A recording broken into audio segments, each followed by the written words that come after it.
Hello students and welcome back to our channel Siraj Shaikh. आज application of derivative का lecture number 5 है, जिसे हम कवर करेंगे एक्सरसाइज 4.4 के रिमेनिंग सम। तो स्टार्ट करेंगे आज का क्लास।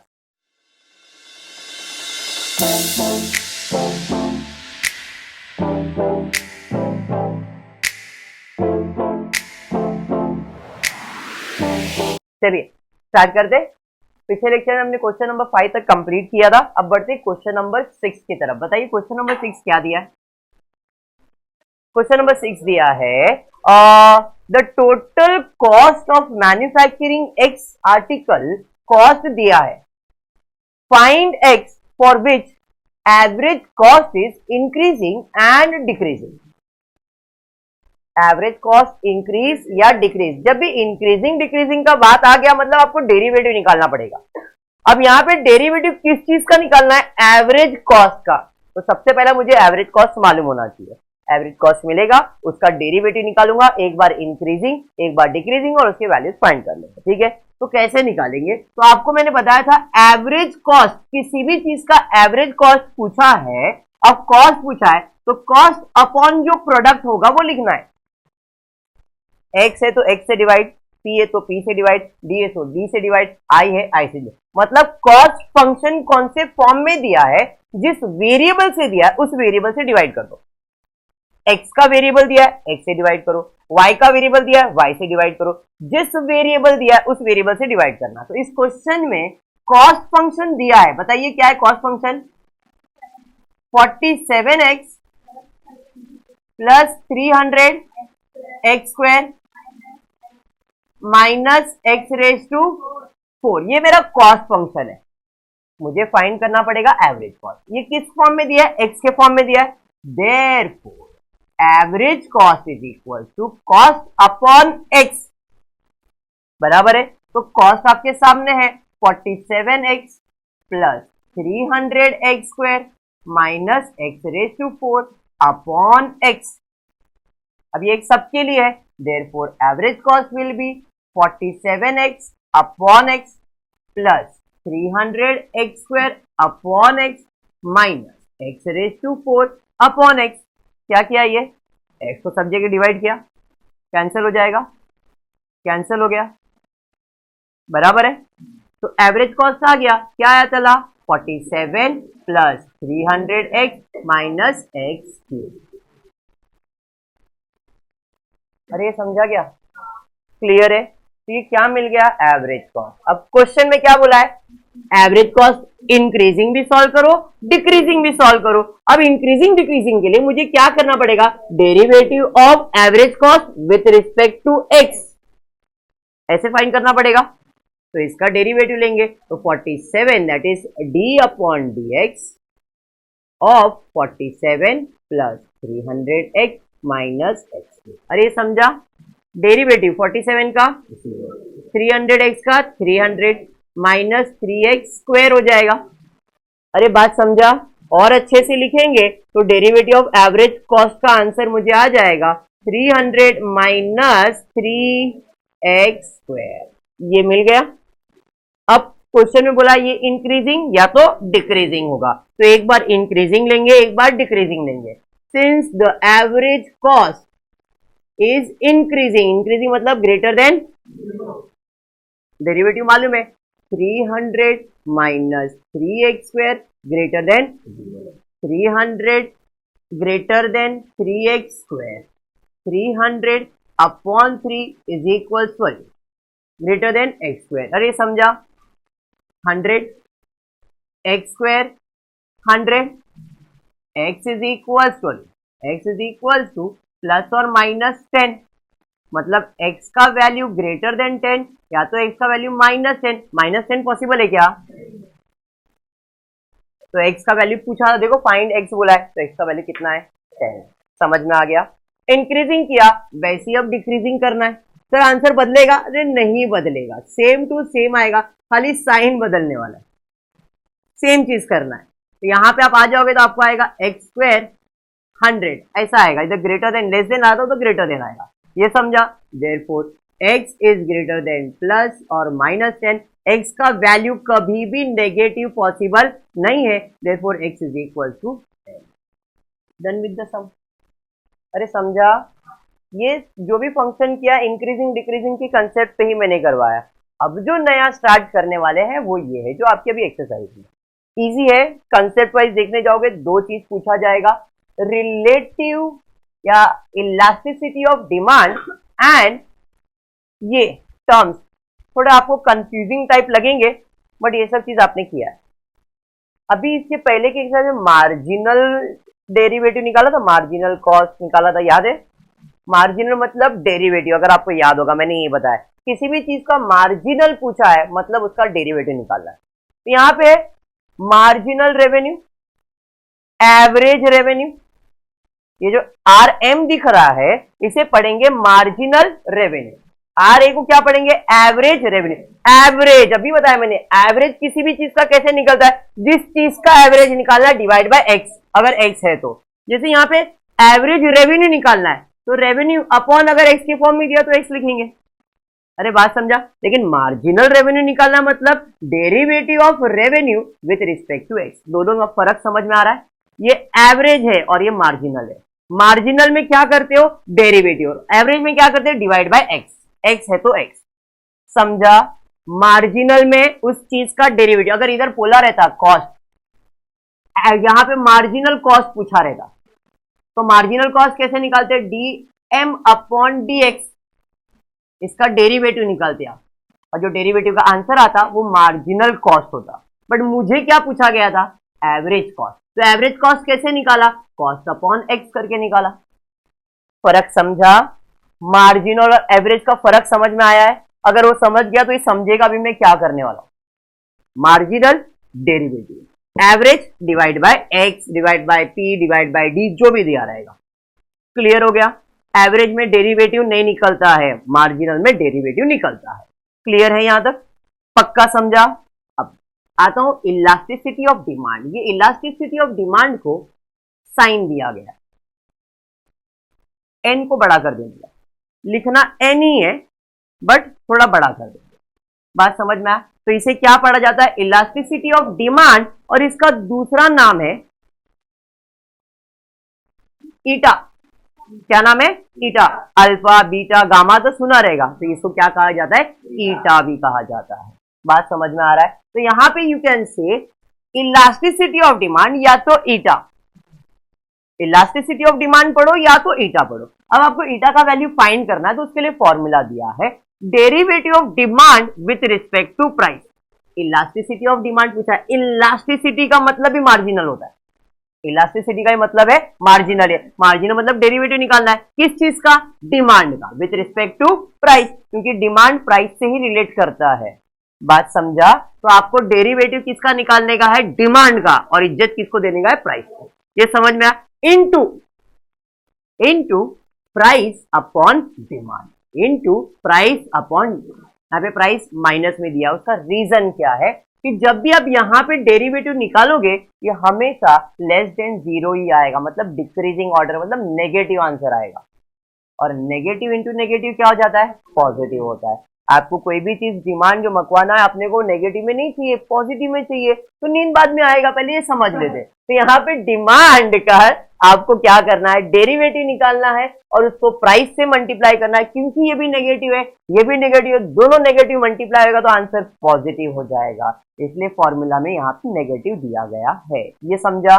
तो इलास्टिसिटी यानी कि ईटा का वैल्यू कैसे फाइंड करेंगे? Minus p upon d into derivative of d with respect to p. ये समझ में आ गया? अब ईटा का आंसर 0 और 1 के बीच में ही रहता है।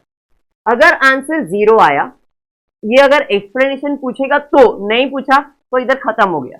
बोला विथ रीजन एक्सप्लेन करो कि आपको जो आंसर आया उसको क्या कहेंगे। 0 आया तो परफेक्टली इन इलास्टिक।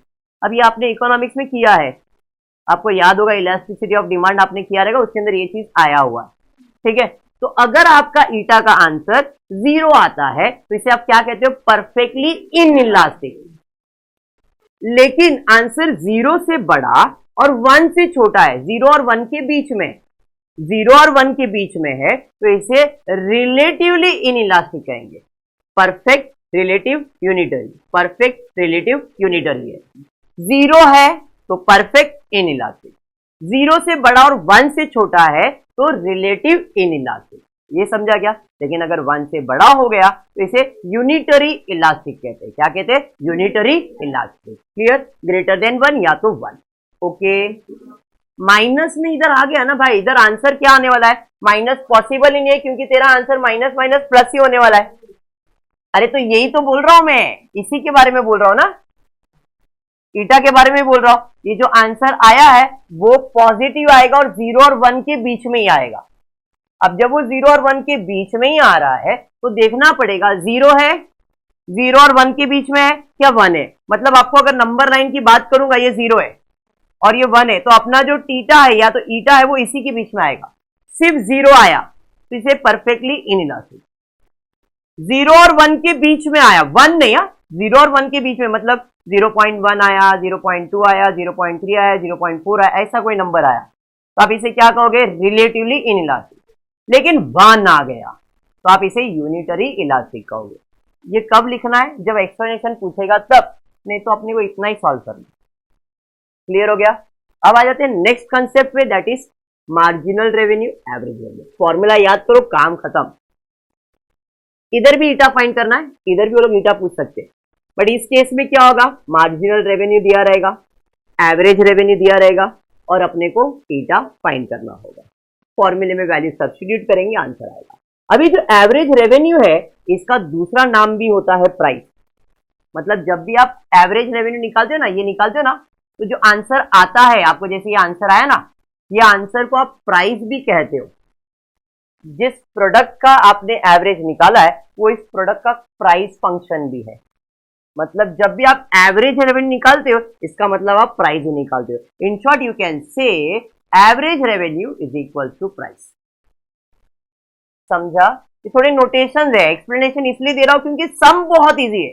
कंसेप्ट तुम्हारे दिमाग में बिठा लो, सम में बोलता हूं 10 मिनट का काम है, पूरा सम खत्म हो जाएगा, सारे सम्स हो जाएंगे। फॉर्मूले में याद रखना है, खाली फॉर्मूले कैसे सब्स्टिट्यूट करना। तो रिलेटिवली सॉरी एवरेज रेवेन्यू दिया रहेगा, मार्जिनल रेवेन्यू दिया रहेगा, ईटा पूछा रहेगा, या ईटा दिया रहेगा, ये दिया रहेगा, ये पूछेगा।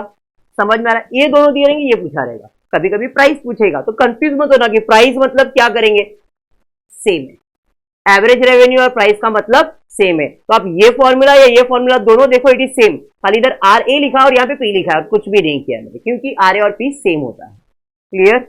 And the last concept is marginal propensity to consume, MPC, marginal propensity to consume. अब ये होता क्या है?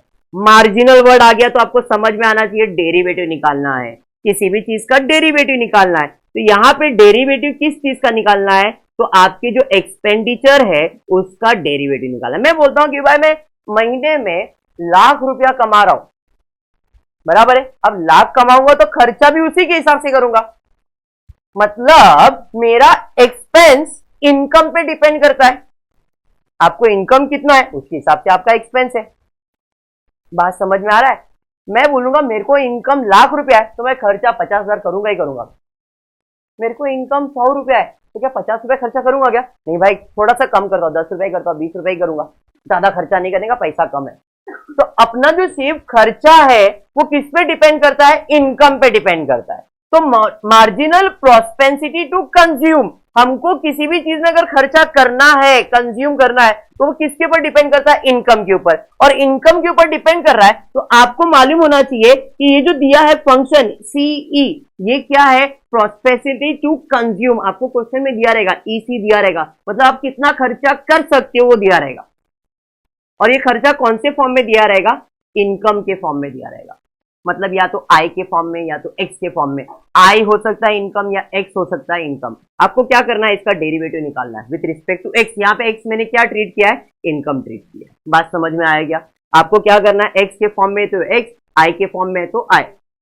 मतलब यहाँ पे जो भी दिया रहेगा वो इनकम दिया रहेगा। भाई इसका डेरिवेटिव निकालो, मतलब ये बंदा इतना खर्चा कर सकता है। समझ में आ गया? अब ये याद रखना कि जो कंज्यूम का और सेविंग है उसका आंसर हमेशा 1 रहेगा। क्योंकि बोलेगा मैंने 50,000 खर्चा किया, 1,00,000 सैलरी लाया, दोनों को मिलाओ तो 1,00,000 मिलेगा ना। मतलब कंज्यूम का और सेविंग का marginal propensity to consume, marginal propensity to save is equal to 1। Marginal हो गया, वैसे एवरेज आएगा। Average propensity to consume, average में मैंने क्या बताया, देखो डेरिवेटिव लिखा है क्या, इधर इधर डेरिवेटिव, इधर डेरिवेटिव है क्या, नहीं, एक्स से क्यों डिवाइड किया, अज्यूम क्या एक्स है, आई रहेगा तो आई से डिवाइड करेंगे, जो भी वेरिएबल रहेगा उससे डिवाइड करेंगे, यहाँ पे मैंने आपको एक्सप्लेन किया, क्लियर है, पक्का। चलिए स्टार्ट करते क्वेश्चन नंबर 7। क्या पूछा है देखो, find marginal revenue if average revenue is 45 and elasticity of demand is 5। क्या फाइंड करने बोला है, मार्जिनल रेवेन्यू फाइंड करने बोला है, question number 7 marginal revenue find करने बोला है। आगे एवरेज रेवेन्यू दिया है, कितना दिया है average revenue 45, elasticity of demand दिया है कितना, बताओ कौन सा फॉर्मूला यूज हो सकता है इसमें, सर ये वाला यूज हो जाएगा, दोनों तो वैसे भी सेम ही है, यही यूज करना है, चलिए ठीक है। Marginal revenue is equal to average revenue into 1 minus 1 upon eta, अरे बराबर है, that is elasticity of demand. RM मालूम है, नहीं, आरएम मालूम है 45 ब्रैकेट 1 माइनस 1 अपॉन 5, बेबी को बेस पसंद है, हाँ, which is equal to 45 bracket 4 upon 5, 5 1 जा 5 9 जा, मार्जिनल रेवेन्यू 36, झाला आंसर। वेरी डिफिकल्ट पार्ट, तो वेरी डिफिकल्ट, बहुत डिफिकल्ट चीज लिया आपने। बढ़ेंगे सेकेंड की तरफ, find the price if marginal revenue is 28, elasticity of demand is 3। अच्छा, इतना डिफिकल्ट क्वेश्चन, क्या फाइंड करने बोला है, प्राइस फाइंड करने बोला है, बराबर है सर। प्राइस का मतलब ही तो एवरेज रेवेन्यू है, मतलब आरए और पी फाइंड करना है, बराबर। आगे मार्जिनल रेवेन्यू दिया है कितना 28, इलास्टिसिटी ऑफ डिमांड 3, कौन सा फॉर्मूला यूज करना बेटर लग रहा है, ये वाला तो ये वाला तो सर एक ही बात है। चलिए R M is equal to price 1 minus 1 upon eta, R M 28, price माहिती नहीं, 1 माइनस 1 अपॉन 3, बेबी को बेस पसंद है, 28 is equal to p 2 upon 3, उल्टा हो जाएगा 28 इंटू 3 अपॉन 2, 14, वेरी डिफिकल्ट, मेरे हिसाब से 42, वेरी डिफिकल्ट क्वेश्चन। बढ़ेंगे नेक्स्ट थर्ड सम की तरफ, देखते हैं क्या दिया third question. Oh my God, find elasticity of demand if marginal revenue is 50, price is 75. Marginal revenue 50, price 75 आणि इलास्टिसिटी ऑफ डिमांड फाइंड करने का है। इधर स्टूडेंट गलती करता है, जरा ध्यान से। Marginal revenue is equal to price bracket 1 minus elasticity of demand, अरे बराबर, दिव्या कळतं का तुला, 50 is equal to 75 bracket 1 minus 1 upon elasticity of demand, खालती आएगा इधर 50 upon 75 is equal to 1 minus 1 upon elasticity of demand, 35 2 जा 25 3 जा, 2 अपॉन 3 1 माइनस 1 अपॉन इलास्टिसिटी। अब थोड़ा सा ध्यान से, ये इलास्टिसिटी ऑफ डिमांड है, ये नंबर है, नंबर को नंबर पसंद आएगा ना, ये पसंद आएगा क्या, एक बाजू एक जात वाले एक बाजू, 1 upon elasticity 1 minus 2 upon 3, plus उधर गया माइनस, माइनस इधर आया प्लस हो गया, बेबी को बेस पसंद है ना, 3 minus 2 upon 3, 1 upon elasticity of demand 1 upon 3, elasticity of demand 3। अरे कैसा है क्या, फोटो काटने का।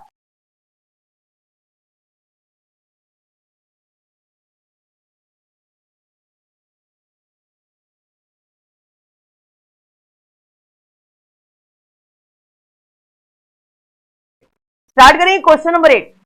If demand function d is given to you, find elasticity of demand at p equal to 4। क्या फाइंड करना है, इलास्टिसिटी ऑफ डिमांड, और डिमांड फंक्शन दिया है तो यही फॉर्मूला यूज होगा, ये तो यूज नहीं कर सकते, बराबर है। तो अपने को क्या दिया है पहले वो इंफॉर्मेशन लिख लेता हूं। डी दिया है, कितना दिया है, P प्लस 6 P माइनस 3, ये दिया है, डिमांड दिया है, और फाइंड क्या करना है, इलास्टिसिटी ऑफ डिमांड फाइंड करना है। इसका फॉर्मूला देखो क्या है, minus p upon D. Sir question में प्राइस भी दिया है, कितना दिया है, सर पी तो मिल गया, सर डी भी मिल गया, दिया है, अभी क्या करने का है, खाली इसका डेरिवेटिव निकालने का, मल्टीप्लाई करने का है। अरे समझा, तो पहले प्राइस दिया है, ये तो मिल गया, डी ये पी के फॉर्म में है, तो इधर भी नंबर चाहिए, तो मैं क्या करता हूं, पी तो मिल गया 4, डी फाइंड करता हूं, डी की जगह जहां पे भी पी है वहां पे 4 लिख देता हूं, 4 plus 6 4 minus 3, d is equal to 10 upon 1 मतलब 10। अरे बराबर, तो ये दोनों का काम तो हो गया। अभी क्या करने का है, डेरिवेटिव किसका निकालने का है, डिमांड का, इज्जत किसको देने का है, प्राइस को, तो इसका d d upon d p is equal to d upon d p of p plus 6 p minus. कैसे सॉल्व होगा ये, यू अपॉन वी, दो टर्म है ना, याद करो डेरिवेटिव ऐसे ही सॉल्व करते थे, तो ये क्या आएगा, u अपॉन वी हो जाएगा। u अपॉन वी का फॉर्मूला है v derivative of u, u यानी के p प्लस 6, अरे बराबर है, minus p plus 6 d upon d p of p plus 3 whole divided by, हाँ प्रिंटिंग मिस्टेक कर देता हूं इधर, p minus 3 the whole square, अरे बराबर, ये जैसा वैसे ही रहेगा, इंटू 1, अरे बराबर, ये समझा गया, p का डेरिवेटिव 1, इसका तो 0 हो गया, minus p plus 6 into 1 divided by p minus 3 the whole square. अरे कलता है, 1 से मल्टीप्लाई करेंगे सेम, 1 से मल्टीप्लाई करेंगे सेम, तो क्या आएगा, p minus 3 minus p minus 6 upon p minus 3 the whole square, अरे बराबर है, plus p minus p, minus minus plus, लेकिन साइन तो माइनस से आएगा, minus 9 upon p minus 3 the whole square. इसको आप स्प्लिट कर सकते हो a minus b the whole square के फॉर्म में, हाँ या नहीं, अरे समझा, या तो फिर p का वैल्यू मालूम है आपको, क्या है p का value, 4, minus 9 upon 4 minus 1 the whole square, minus 9,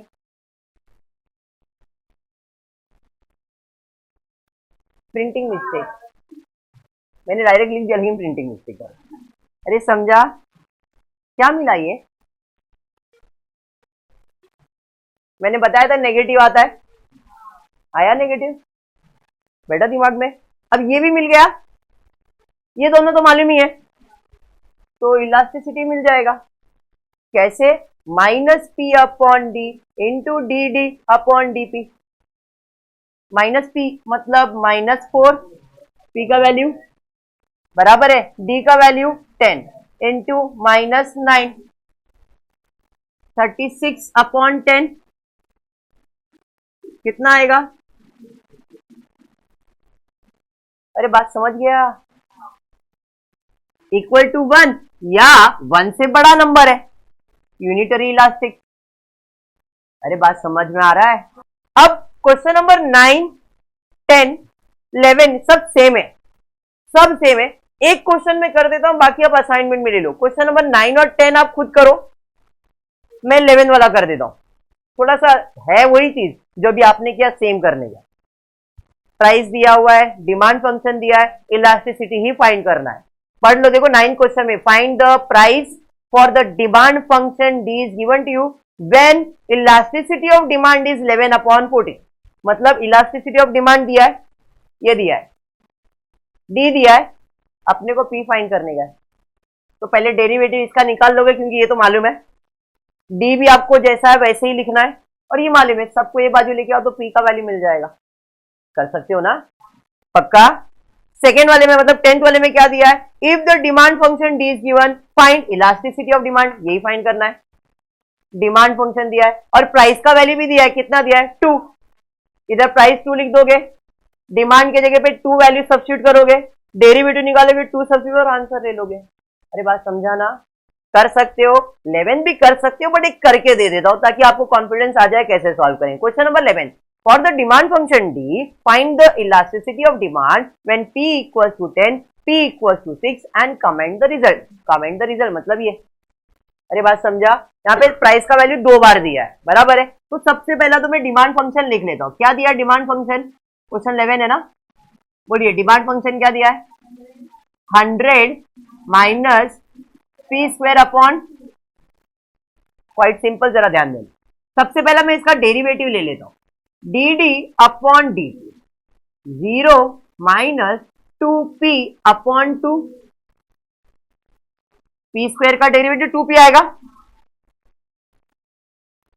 d upon dp का आंसर माइनस p, ये समझ में आ, बराबर है।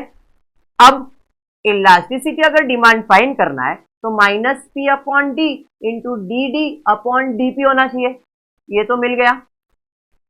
प्राइस क्वेश्चन में दिया है, डिमांड आपको मालूम है ना, तो सबका वैल्यू सब्स्टिट्यूट कर लेता हूं। प्राइस का वैल्यू 10 दिया है तो minus 10 upon 100 minus 10 square upon 2, बराबर।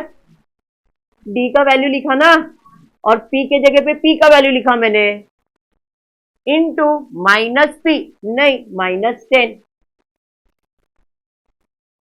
इसके पहले सब अलग अलग सॉल्व किया, बाद में मर्ज किया, अभी एक साथ कर रहा हूं मैं, समझ में आ रहा है? चलिए, minus 10 upon 100 minus 100 upon 2, baby को बेस पसंद आना चाहिए, बराबर है। तो यह आएगा यहां पे माइनस 10, बराबर है। माइनस माइनस मल्टीप्लाई हो जाएगा यहाँ पे, तो इधर डायरेक्टली मैं 100 कर दूं तो चलेगा, ठीक है। बेबी को बेस पसंद आना चाहिए, मतलब 100 अपॉन 200 माइनस 100 अपॉन 2, ऊपर चले जाएगा 200 अपॉन 100,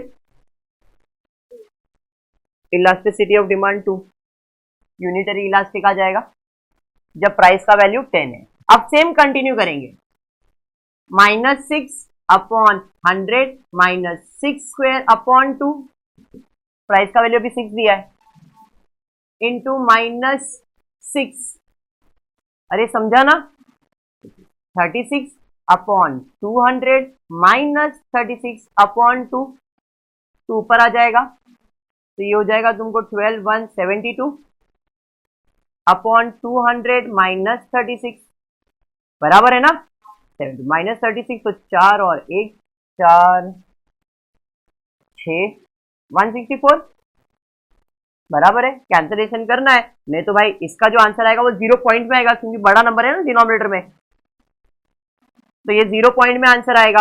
0 पॉइंट में आएगा मतलब वो ये रेंज में आएगा, तो रिलेटिवली ए में बात है। अरे बात समझा? क्लियर है? पक्का? तो ये आपका सम नंबर 11 था। बढ़ेंगे सम नंबर 12 और 13 की तरफ, एक ही बार में हो जाएगा, जरा ध्यान देना। सम नंबर 12 में दिया है, the manufacturing company produce X item, तो total cost is given, the price is given p, find the value for x for which revenue is increasing, profit is increasing, also find elasticity of demand for the price is 80। क्या क्या पूछा है question में? Revenue increase होना चाहिए, revenue is increasing, profit is increasing and also elasticity of demand, मतलब कहीं ना कहीं वो इसी के बारे में पूछ रहा है। क्लियर है? पहले इतना कर लो, क्योंकि सम थोड़ा अपने को बड़ा करना पड़ेगा, तो पहले इतना कंप्लीट करो फिर आगे बढ़ते। क्वेश्चन नंबर 12, क्वेश्चन ने बोला है find revenue increasing, profit increasing and elasticity of demand when price is equal to 80।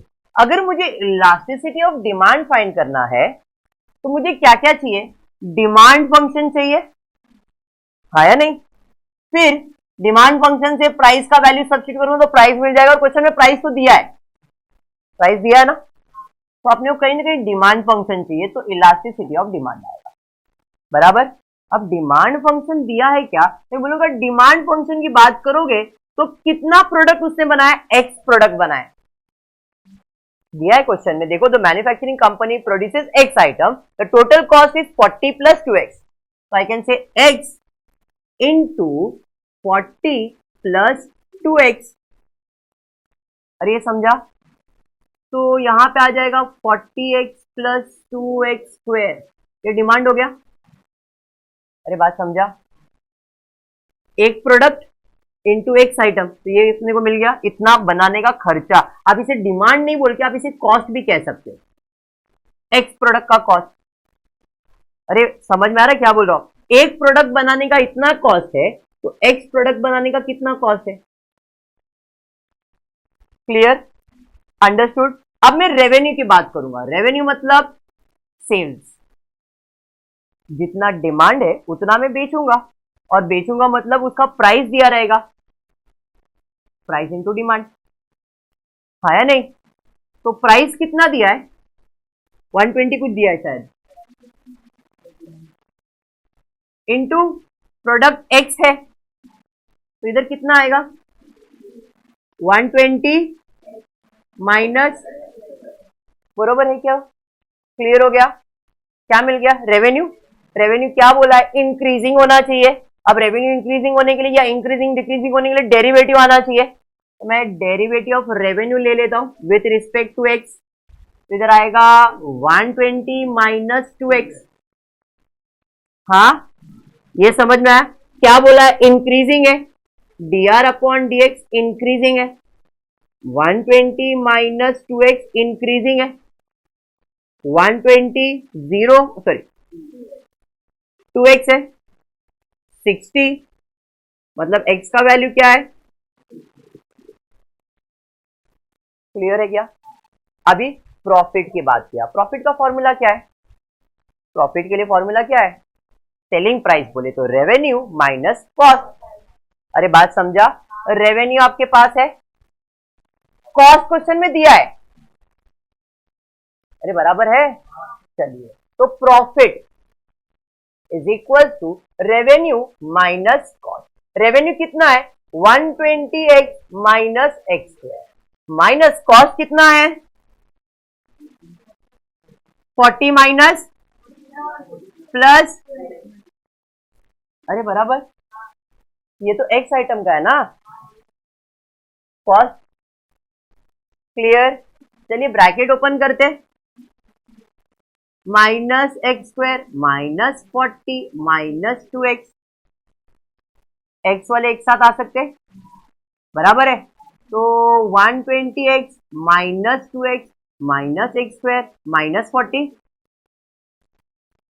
118 X square, profit आ गया, बट क्वेश्चन में प्रॉफिट भी इंक्रीजिंग बोला है, तो इसका डेरिवेटिव लेना पड़ेगा, profit with respect to X, तो ये आएगा 118 माइनस 2x।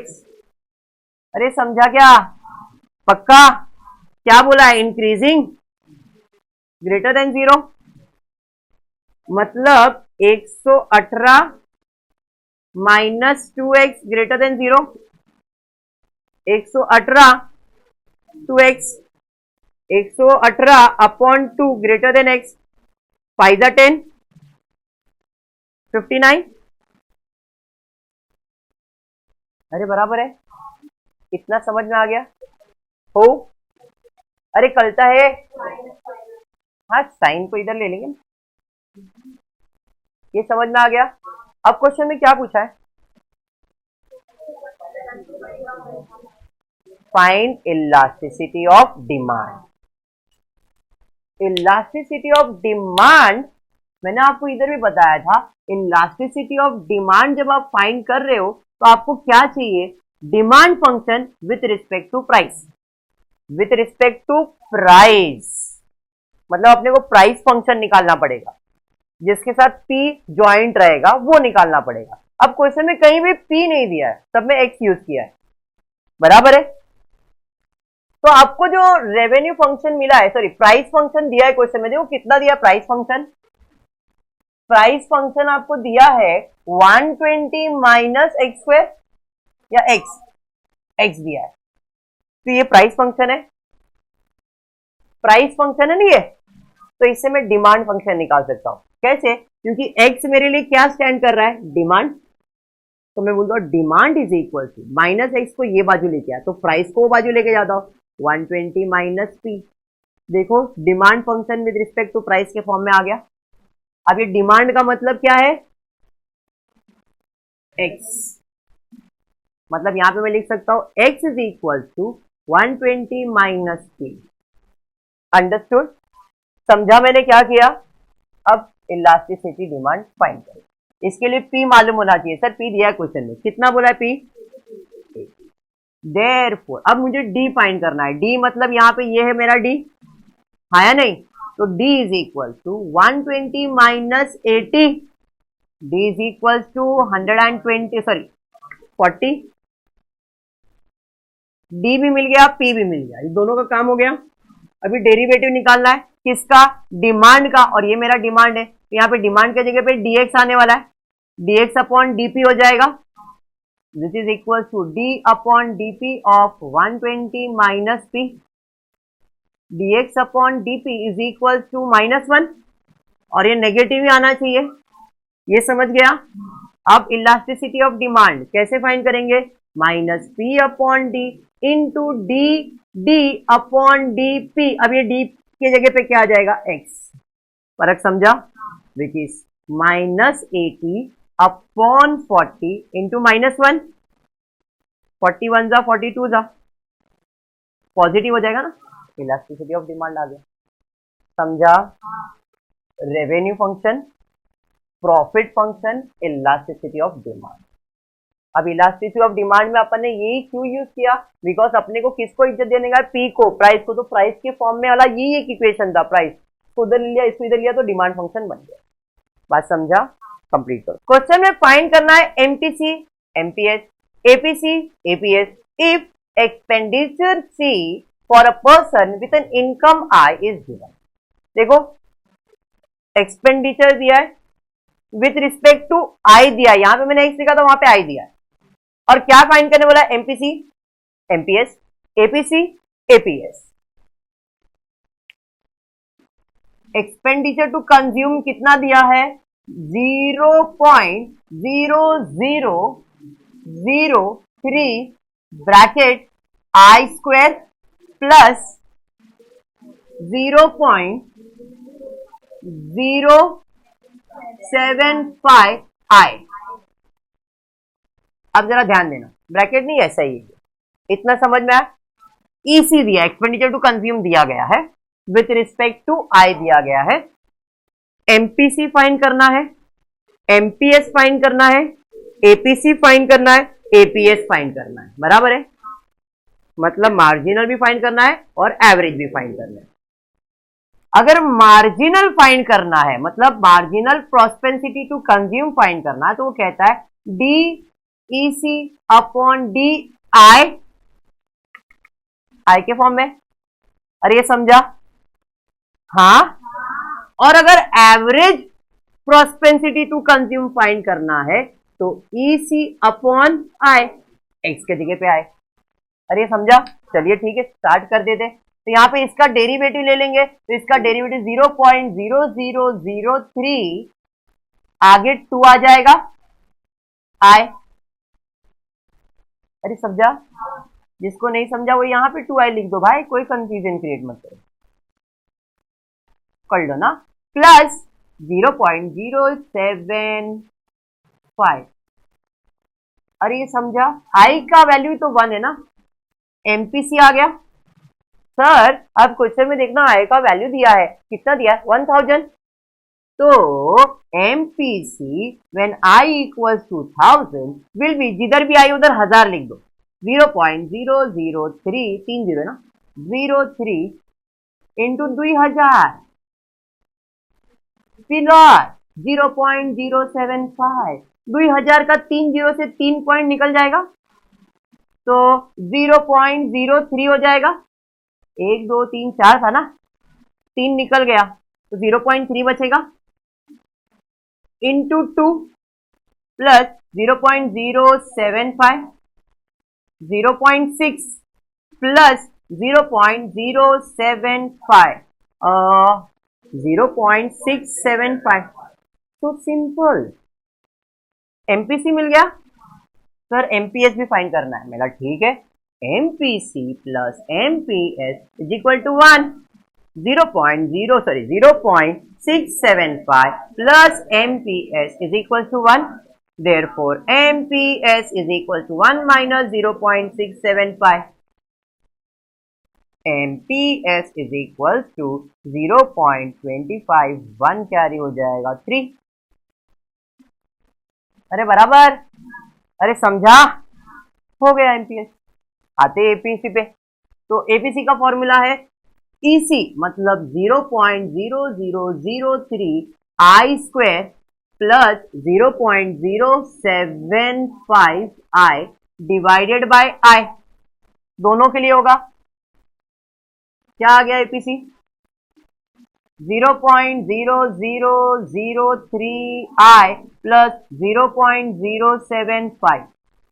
आई का वैल्यू मालूम है ना, when I is equal to 1000 से मल्टीप्लाई कर देंगे तो 0.3 प्लस 0.75 हो जाएगा। अरे समझा, आई का वैल्यू 1000 डाला, 3 0 आगे ले लिया।